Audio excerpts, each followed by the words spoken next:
आज मी बनवले आहेत हे व्हेजिटेबल फ्रिटर्स.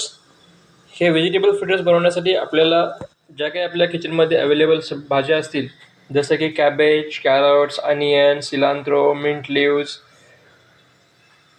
बेबी कॉर्न, या सर्व भाज्या, कॅरट्स, यांना सर्वांना छानपैकी जुलियन कापून घ्यायचं. छान कापलेल्या भाज्यांमध्ये हलकंसं बेसन पीठ, थोडंसं कॉर्नफ्लॉवर किंवा राईस फ्लॉवर, थोडंसं अजवाईन, क्युमिन सीड्स, बेकिंग सोडा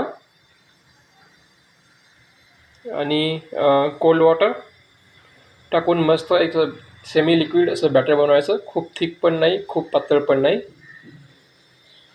आणि नंतर मग तवा गरम करून तव्याला हलकंसं तेल टाक. बऱ्याच प्रमाणामध्ये प्रोटीन्स प्रोव्हाइड करतं, तर ते एकदम प्युअर कार्ब नाही आहे.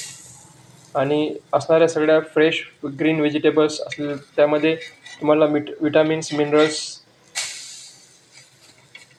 सप्लाय करतात. त्यामुळं हा टेस्टी ब्रेकफास्ट तुम्ही कोकोनट चटणी, टोमॅटो केचप किंवा एखादा स्पायसी सॉस तुमच्या चॉईसनुसार चूज करून एन्जॉय करू शकता.